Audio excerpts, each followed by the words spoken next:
Coach, as you got the news, and I know prior to that, you've talked about how you have a plan for everything, but certainly you were hoping you weren't going to have to go to this plan. So how quickly did you have to act and just engage into that plan and sort of turn the page and go to plan B? Well, really it was pretty immediate. As we had a walkthrough there on Saturday, which I thought our coaches did a great job. Just really hitting the ground running.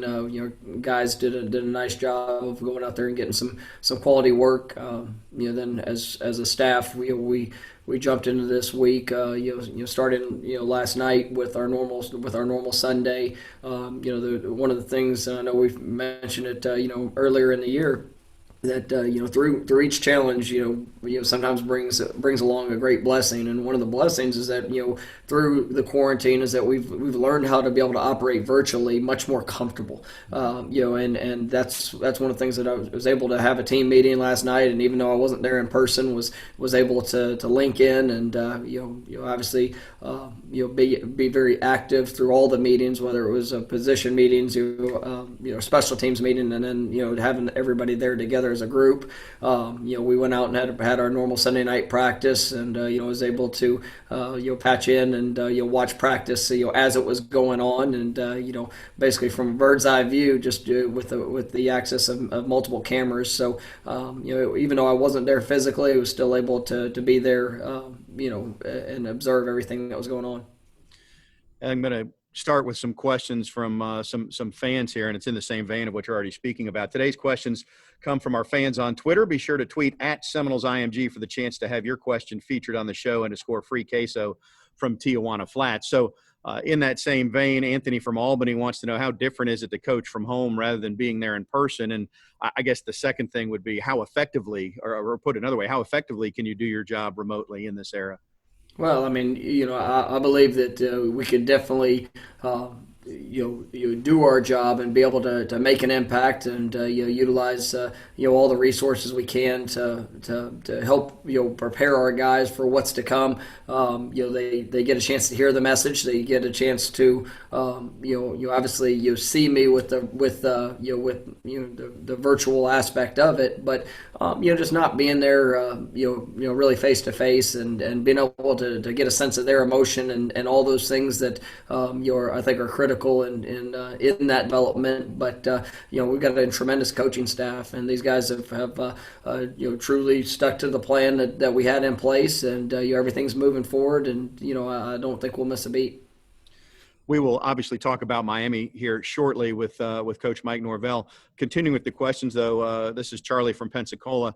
The question is phrased, how are you going to utilize the coaching staff in your absence? But I want to drill a little bit deeper on that, because this is sort of uncharted waters. And I want to even go forward to the game. How are you able to be patched in during the game? How is that process going to work in terms of play calls and making key decisions during the game itself?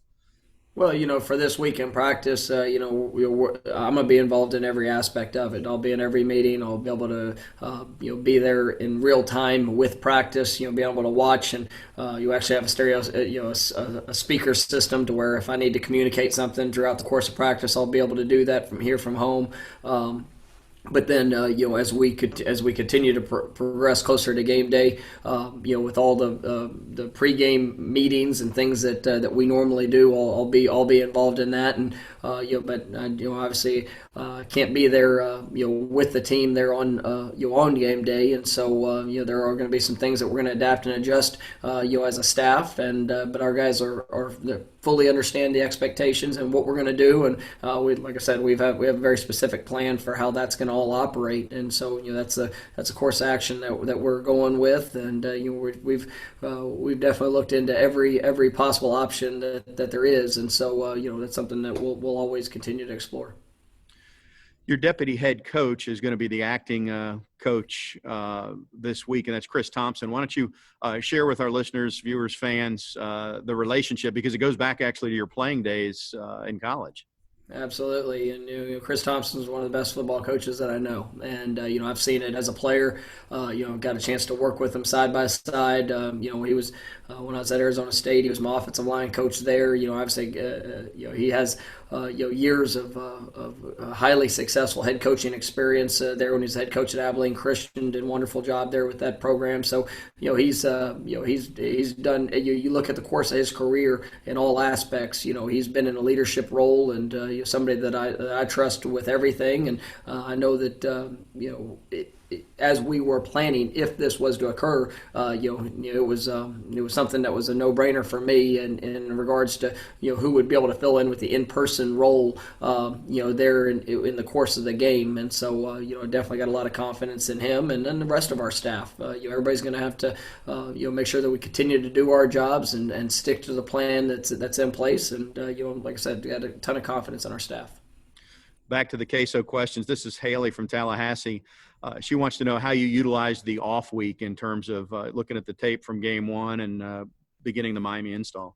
Yeah, it was good for our coaches. We were able to kind of get a sneak peek ahead, and early thoughts and planning for Miami. We were able to do a little bit of that there throughout the summer, and understanding the importance of this game each and every year. So we had a pretty good foundation already set, and as we had the bye week, our main focus was about us. It was about cleaning up some of the mistakes that were made, continuing to develop the fundamentals, and helping our players, gain more confidence in every aspect of what we're doing, in that regards. And it's still about building upon the foundation. And we're very early in the season. Playing a first game and then jumping immediately into a bye week.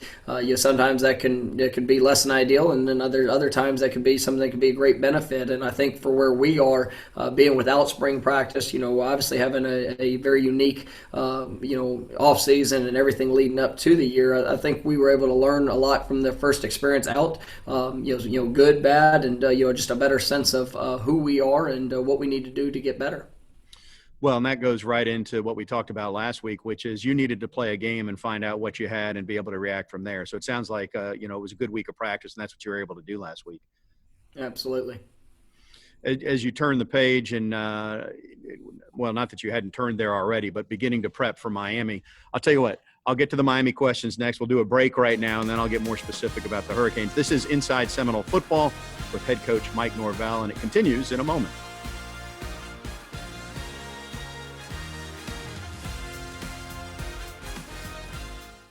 Welcome back to Inside Seminole Football with head coach Mike Norvell. Tom Block, your host, and obviously Coach joining us via Zoom this week. We'll get to Miami here in this segment, as I mentioned. One point of clarification, and maybe we don't know, but I know per protocol, Coach, that with no symptoms but a positive test, it's 10 days, I guess, out. This is the joys of Zoom. It's 2020, Coach, so it's the joys of Zoom with your dog barking there. Are you expecting that you would be back early in the work week, back physically next week for Jacksonville State, or do we have to just wait? Yeah, obviously, one of the things is, for us, all the protocols are in place for what we're going to do and how that's going to play out. Definitely anticipating, barring any setback, to be back early in the week next week, and definitely, like I said, we're going to be very involved throughout every aspect of the program, even through the rest of the prep week and you're leading up to game time. So you're definitely just going to continue along with that process. All right, let's go back to another queso question presented by Tijuana Flats. This is Sean from Tallahassee. He wants to know how you've approached your first in-state rivalry game. Certainly, you know all about FSU Miami. Anybody who's been in college football is aware, even if you haven't been involved in it. So this is a little unique, obviously, but just general thoughts on the rivalry from afar and how you'll approach it. Well, so excited about this game and excited about the opportunity, especially with it, this year being obviously key focus of game day and, being a primetime spot. That's what college football is all about. This is one of the great matchups, in the history of our game, and to be able to be a part of that. It's been a great start to our week in preparation. Our players absolutely know what's at stake, and like I mentioned earlier, this is a game that we started prepping for in the summer because we know the importance, and we want to play our best ball in this game with this opportunity, and I know our guys are excited about it, our coaches are excited about it, and definitely looking forward to Saturday night. Miami's played 2 games now. I don't know if you watched their game against Louisville live. Certainly, you've watched the tape of it by now. General impressions on what you've seen from the Hurricanes? They've done a really nice job this year. They are explosive in every phase. I mean, you look at what they've been able to do offensively. You can see that you obviously have a new quarterback, a guy that they're very familiar with. Just watching him over the last couple of years in the American Conference, and a dual threat guy that can really do a little bit of everything. He can obviously hurt you with his arm, hurt you with his legs. A great deal of confidence in how he plays the game. It's a very balanced attack offensively, but one that is explosive, and we've got to do a great job of being able to control the explosive play. Defensively, it's the same story. It's a team that they thrive off the explosive play defensively with TFLs, sacks. You're trying to create takeaways. So we've got to make sure that we're operating at a very high level, being able to sustain drives, and then we've got to be able to have the explosive plays in our own right. And then, just like every week, I think special teams is going to play a critical factor. Their special teams units have been playing really well. I know their kickers, they had a graduate transfer kicker that's come in as a real weapon for them, as well as their punter and obviously their return units. So, our guys, they understand what's in front of us, and, I'm excited about the opportunity for what's to come.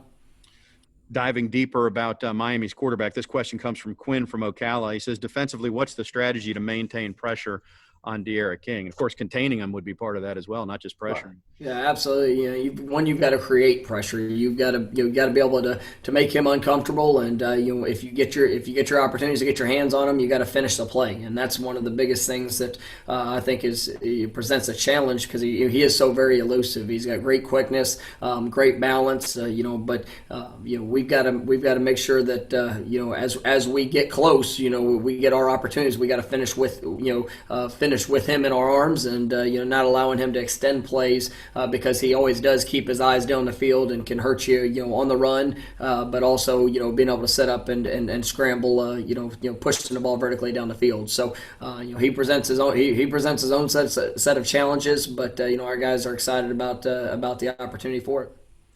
For you offensively, Coach, as you look back, and your teams have had quite a bit of offensive success, as you look back at Georgia Tech and you move forward, what do you need to do to get more productivity and more points out of your offense? Oh, we just got to be more consistent. We got to be more consistent in every aspect, making sure that when we do get opportunities to have plays down the field, that we make them. When as an offense, it all really, you have to have 11 guys playing as one, and there's a lot of opportunities that were left out on the field, in the run game and the passing game. We've got to make sure that we're consistently doing our job. Everybody's operating as one, and got a lot of confidence in what this offense can be, and so it's part of part of the process of growth. That was our first game. They're working together, and I know that we're going to be improved. As we come into game two, and we talk to guys all the time about seizing the moment, and when that moment comes, and they get to have a chance to get the ball in their hands, whether it's through the air or on the ground, we've got to make it count. Coach, one of the many unique things about this year is that there's limited attendance. So at home, you don't get the same crowd noise in your favor that you would normally get. But when you're on the road, it's maybe not as hostile as it might otherwise be. Is there any merit to that thought process, or is it just approaching a road game as business as usual, regardless of whether there's 5,000 fans or a full house in South Florida? It's one of those things that we can't control any week, and so just trying to keep that same mindset. We know that there'll probably be the pumped-in crowd noise. Obviously, just like is becoming standard across college football this year. So we don't have a whole lot of control of any of those circumstances. We have the ultimate control of our mindset, our focus, and ultimately our execution when we get to have the opportunity to take the field. Coach Jay Corbin is going to join us later on in the program. Why don't you tell us a little bit about your impressions, what attracted you to him? Obviously, he had some interest in Florida State, although he started his career elsewhere. Absolutely. I think Jay Sean is a extremely versatile back. He's very talented. Not only what he does, with the ball in his hands in the run game, but also, as you saw in the first game, being able to be a pass receiver. Out of the backfield, and so he truly is a complete back. He is a wonderful teammate. He has a great heart, work ethic. I mean, our guys really gravitate towards him, and he's going to be a key figure in this offense as we move forward throughout the season. Chris Thompson will join us here momentarily, Coach. But as we finish up with you, I know there's lots of dotting I's and crossing T's that will take place between now and Saturday night. But what's a couple of big keys or the keys that you would say for this matchup with Miami? I think possession of the ball is critical, and being able to own the ball offensively, the opportunity to create some takeaways defensively and in special teams units, that's going to be big. And that's when you get into games like this, obviously a lot of emotion, a lot of eyes watching in a primetime spot. It's going to come down to those details, and I think the explosive play, like I touched on earlier, these are two teams with big play capabilities, and the team that's able to control that, on the defensive end, and the team that's able to create it on the offensive end, you will put themselves in the best position to be successful. But it's going to be a fun matchup. It's one that I know everybody's looking forward to, and it's going to be one that there's going to be momentum swings. There's going to be the ebb and flow of every game that you're a part of, and I know our guys have to have a great week of preparation in preparing for that moment, and I'm sure that they will. Coach, thank you. Stay well, and we'll see you next week. All right, thanks so much, and go Noles. Head coach Mike Norvell, VyStar Credit Union, proud partner of Florida State Athletics, and Inside Seminole Football continues in a moment.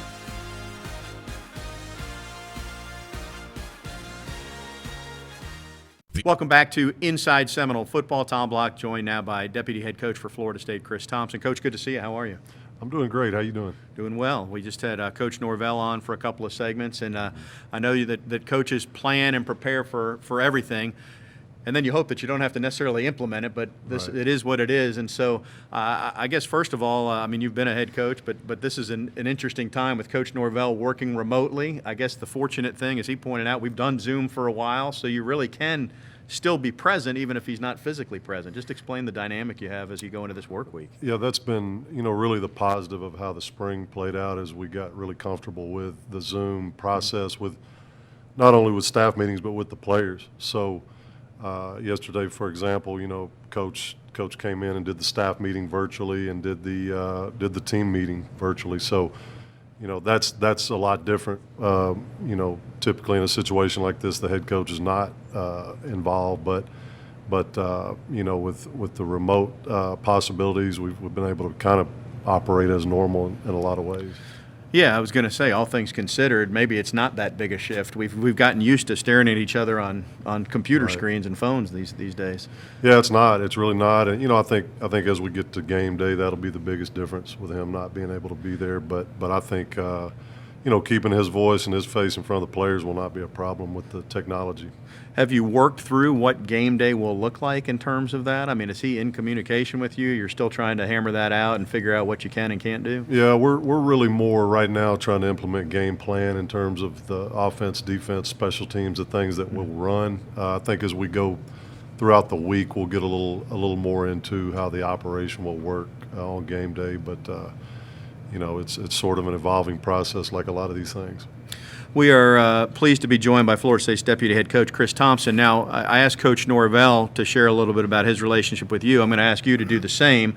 Again, Florida State fans, certainly devout fans, know your background, but you were you first met Mike when he was a receiver playing college football. I was assistant coach at University of Central Arkansas, where Mike was playing, and at that time, I coached the offensive line. He was a wide receiver, and at that time, we had one big team meeting room. But when we broke from the team meeting, we would separate that with partitions and basically have position meeting rooms, and the receivers were right next to the offensive line room. So And then I actually shared an office with the wide receiver coach there, and so I got to know Coach Norvell just, through the communication in and out of the office and the meeting rooms, and just developed that relationship with him in that way.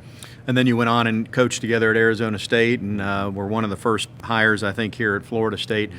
So obviously you've got great respect for the way he runs a program, and as it relates to this week, more than that, you guys sort of fit like a glove, and that you know one another pretty well. Yeah, I think I know, what he wants from our players, and like I said, his voice will be very active in everything throughout the week, which is again a different dynamic. So that's a good thing. But then as we get into game day, just trying to extend his philosophy and his vision out onto the field, and do the best I can to keep the team focused on that. I'm going to broaden things out a little bit, and we'll take another queso question from Brenda from Crawfordville, and she asks, what excites you the most about this matchup? And to add context, I mean, you've most coaches have been lots of different places, but you've been in the Pac-12, and you've been in the Big 12. I mean, you've seen it from all angles. So now to participate in a Florida State-Miami game, just kind of set what that is for you. Yeah, I thought about that actually this morning. Growing up in Texas and really being a huge fan of Coach Bowden, and I really had some personal connection to that staff through Coach Gladden, because he recruited Texas, and I actually got to know him. Coach Gladden used to come out and clinic us at Abilene Christian some on just special teams play. And so I kind of had a little bit of connection, a little bit of feel for Florida State. And so you follow the program, and then you see the great games with Miami, and even growing up in Texas, when those games came on, you're glued to the TV to watch those. And so then to get to be a part of that. And like I said, I've been a part of some great rivalry games and been in some different leagues, but this one is one of the best in college football. So very excited about that. You just referenced Abilene Christian. You were head coach there for maybe 6 years, 2005 to 2011. You work your way up from assistant coach, become a head coach. This week you're an acting head coach. But what do you see now in your role as deputy head coach? What did you learn from being a head coach that you can apply to help Coach Norvell on a day-to-day basis when you're not the head man overall? Yeah, you really never know how it feels to be the head coach or to be in a leadership role until you've done it. And, just really, really understanding the things that he goes through and where he's coming from, and the things that he's trying to get, the points he's trying to get across to the players and the coaches, and just seeing it through his lens and understanding, the things that he has to deal with. And then just trying to be that bridge this week to help with that. That's the biggest, the way that I see my role.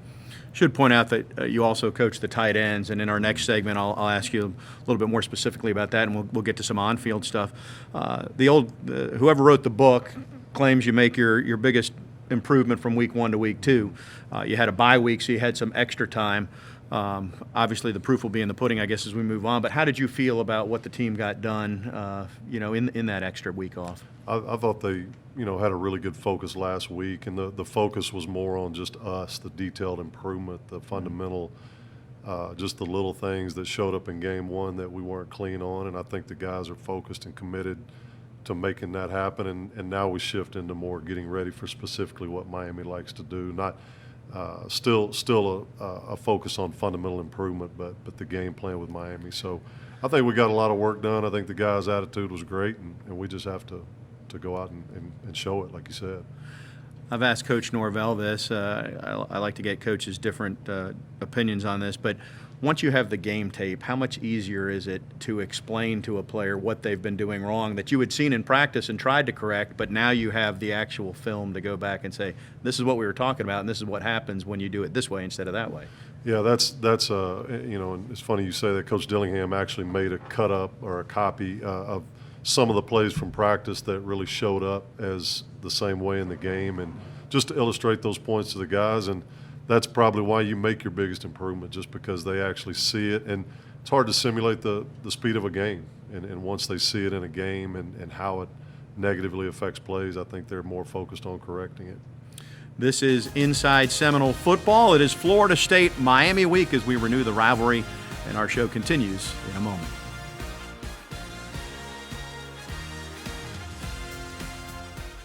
Welcome back to Inside Seminole Football. Tom Block and Florida State Deputy Head Coach and Tight Ends Coach Chris Thompson is with us. And Coach, appreciate your time. I know it's a busy week this week as you get ready for Miami, but so that's a natural starting point. You've been a head coach. We talked about the sort of the gravity and the weight of the rivalry, but you can't be hyped to play the game on Tuesday. You got to be ready to go on Saturday. So how do you balance the emotions as you go into a week like this?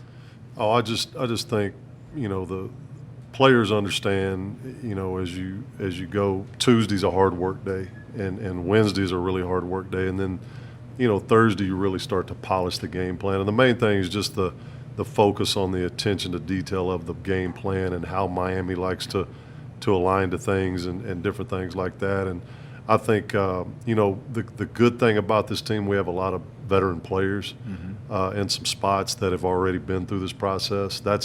That's where you get a little bit worried when you have a lot of young players and they don't know what a rivalry game like this entails. But you look out there and you got guys like Marvin and, a lot of the guys that they already understand how to get ready for these games and how to prepare for these games. So, you definitely don't want to try to win the game on Tuesday, but you got to build slowly and get yourself ready to play. Let's talk a little bit about some of your tight ends, starting with Cam McDonald, who I know really has emerged as a leader for the offense. Yeah, Cam, he's done a heck of a job. He's worked really hard. Since the day we've gotten here, the guys worked through the off-season program, through the summer, all the way through training camp. Never misses, always works extremely hard to just be better at what he does. And, first game he made some plays for us and some big third down catches, had a big catch over the middle. So, the more a guy makes plays like that and the more his work ethic continues to show up, the more leadership role he can take on, and that's what we want to see from him. Tell us a little bit about the rest of the guys in your tight end room. I mean, I know you lost a transfer to injury. Wyatt has moved over to that position. Not players we're as familiar with. They haven't had their opportunities yet. Yeah, the guys, Wyatt played a lot of special teams in the first ball game. Did a really good job in that role, and he's continuing to develop and get better at the position. It's brand new to him. Preston Daniel is a kid that is a true freshman, and really has a lot of intelligence and a lot of poise, and it's pretty rare for a true freshman to come in and grasp things as quickly as he's done. And he's a guy that he played in the first ball game and did some good things. So, there's some other guys in that room that are really working, that are developing, and excited about the group. As I look back at your background, and you've coached offensive line a lot, and I think when you got here, I don't even know if your position or your sign was designated. Right. So the basic question is, do you help Coach Atkins with the offensive line at all, given your expertise? I know there's a fine line there between stay in your lane, I'm coaching tight ends, this is my role, but you also have that expertise you can share. Yeah, the thing with the tight end role in our offense is there's so much to it that I don't really have a lot of time, even if I wanted to. I don't have a lot of time to get involved in the line play. He and I, just by virtue of working together on the game plan, and sometimes the tight ends are working with the offensive line in the run game or the pass pros. Sometimes we will bounce ideas off of each other, but I wouldn't say I don't have a lot of time trying to get my guys in the right spot, but it's been a great working relationship with Coach. Broadening things back out a little bit, in your playing days, you were a great college baseball player, and baseball, just by its very nature, almost 180 degrees apart from football in some respects. But I'm curious, what are there lessons you learned as a baseball player that have translated to football coaching? I know that seems odd, but there's got to be something that correlates there. Yeah, I mean, I played both, and actually played 4 years of football and really only a year and a half of baseball, but professionally, baseball was my better opportunity, and so I took that. But they're very different in a lot of ways, but the same as in a lot of ways as well, in terms of the teamwork and the things that it takes to be successful. In baseball, you got a lot of one-on-one matchups with that pitcher as a hitter, and football, even though it's a team sport, there's a lot of one-on-one matchups that have to be won, and really more than anything, the mental approach to the game. Either way, you have to have a sound mental approach and come to improve every day. So a lot of the same, but enjoy both sports. You talk about those one-on-one matchups, and we've heard even after the first game, a play that wasn't successful, 10 guys were doing the right thing, and maybe one guy had an MA. Right.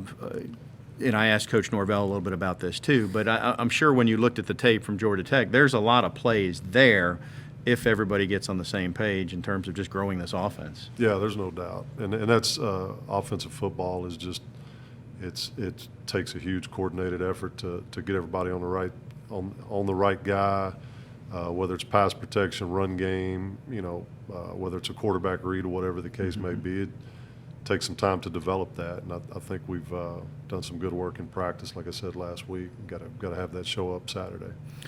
Yeah, and in addition to that, what do you need to have happen on Saturday? I mean, if you could draw up the script of here's the 3-4 things that we need to do and do well to win this football game. Well, you always got to play defense. You always got to, we need to be able to run the football and establish the run game, and but just more than anything, go down there and with great focus, great mental intensity, and great heart, and just play Seminole football. That's the big thing. Is just go down there as a group and as a team and just play our hearts out. No matter your favorite game day food, it'll pair perfectly with a Coke. Together, taste better. Coach, Florida State Miami week, a lot of history. You mentioned you watched it growing up in Texas? Is there a game or a moment that stands out to you? I wouldn't say a specific moment. I just, there was just so many of those games that you heard about all the time, and you always heard about Coach Bowden and just the, just more of the tradition in general of the game and what it entails. And all the guys that have gone on to the next level that have played in this game. Well, Coach, I know it's a busy week for you. Certainly odd circumstances, but it is what it is, right? It's 2020. That's right. All right. Got to adapt and be ready to go.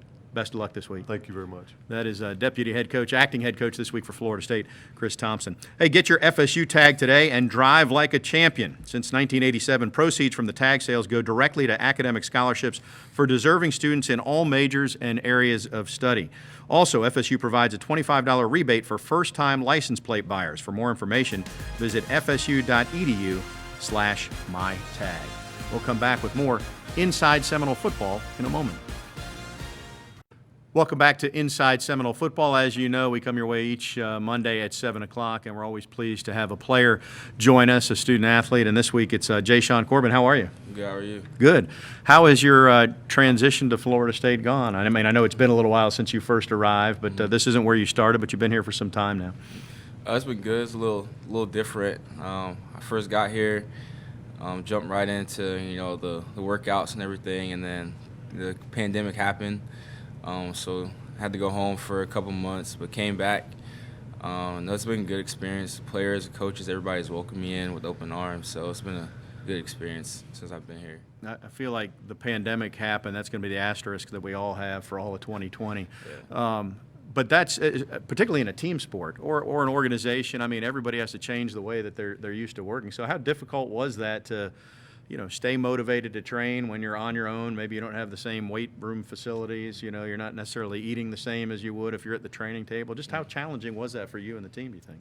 It was pretty challenging just being away from each other, not continue to build on the bonds that we share within each other. Luckily for me, I have quite a few friends back home who are playing college ball as well. So having those guys back home kind of helped me stay motivated, stay into the workout routine. Obviously, we don't have the same workout routine that we have here, but something similar, helped me a lot. Well, then you get a chance, you play your first game, and I know the result wasn't what you wanted, but what was it like to take the field wearing the garnet and gold and play a game in Doak Campbell Stadium? It was surreal. You see it on TV. Obviously, I watched it as like an outsider, and I was watching the horse and the renegade come spear the thing in the middle of the field. Yeah. So just being a part of that tradition was crazy. And then just hearing the music, and then even though it wasn't a full stadium, you could still feel the vibe from the people who were there. So it was a good experience, first time experience. Right. What about the game itself as you looked back? I know that the running game probably wasn't where you want it to be. So what did you take away from it? How do we improve the running game from here? Just continue to trust the plan that coach puts for us, being able to execute, and just doing the little things right. Focus on the little details, and I think everything will take care of itself. You're from Rockledge, Florida, so sort of the center of the state, and it's not the straight line from Tallahassee to Miami, but about halfway between. So you know all about this rivalry. Did you grow up watching it? I mean, have memories of this series that you're going to get a chance to participate in? Yeah, I have a lot of memories just from being a college football fan. Florida State Miami is like one of the biggest rivalries in college football. So this being my first one, being a part of it is special. I just can't wait to feel the atmosphere, when we get down there. So. Yeah. When you were growing up as a football player and a football fan, who do you compare yourself to, or who do you look up to? Not necessarily at Florida State or Miami, just in general, professional running back. Honestly, my favorite two running backs, one is Dalvin Cook and Christian McCaffrey. Those are my two favorite running backs. I watched them very closely. I talked to Dalvin a couple times. We've talked before. So just having somebody like that and being able to talk to is special, especially with somebody who I kind of look up to and kind of model my game after a little bit. It's really big for me. Well, one of the things that both those guys you mentioned do is catch the ball too, not just carry the football. So how much time is devoted to that on your behalf, to just being good, because we've seen the screen game could be key for Florida State this year. Just being in this offense with Coach Norvell, being able to utilize my talents. Obviously, being able to catch the ball out the backfield is really big for him. So being able to being in this offense to where I could, showcase my talents, that's big for me, and just God-given talent. So.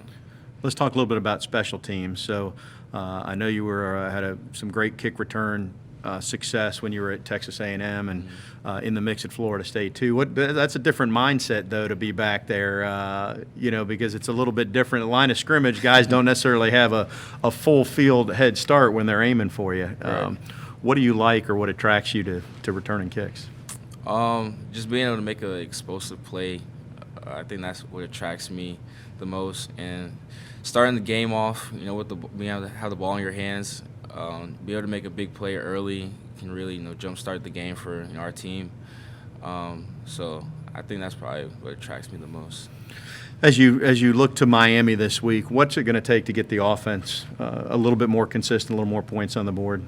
I think just focusing in, everybody playing as one, focusing on the little things, the details, and just trusting in Coach's game plan that he's going to put on for us, and just executing that against Miami. Got an added layer of hype, I guess, with the news that College Game Day is going to be there. So I'm sure the players took note of that when that word started circulating. Yeah, I guess it just adds to, like you said, the hype of this game. And College Game Day, it's a big deal, and it just adds to the rivalry. You mentioned you've got quite a few friends back home who are playing college ball. Any of them at Miami, or do you have some friends on the Miami team? No, I don't have none on the Miami team. All right, I thought I'd ask. Usually Florida guys tend to. Farm Bureau Insurance wants you to see your Florida State Seminoles take on the Clemson Tigers at Doak Campbell Stadium this football season. Visit NolesContest.com and register to win a weekend package, including pregame hospitality, game tickets, hotel accommodations, and Noles gear. Jay Sean Corbin, it's good to get to know you. Enjoy your time at Florida State. Good luck this weekend. Sir, thank you. All right, you'll see him toting the football this weekend and all season for Florida State. We'll take a break, come back, and wrap things up here on Inside Seminole Football. Thanks so much for joining us on Inside Seminole Football. A reminder, we come your way each and every Monday evening at 7 on ABC 27 and on the Seminole Sports Network from Learfield IMG College. We want your questions as well. They're sponsored by Tijuana Flats. If you have a queso question, you got to jump on Twitter, and the handle is @SeminolesIMG. You can just go ahead and tag your question that way, and we'll try to get it in front of Coach Mike Norvell each and every week. Enjoy FSU Miami, and I'll see you back here next Monday at 7. Go Noles!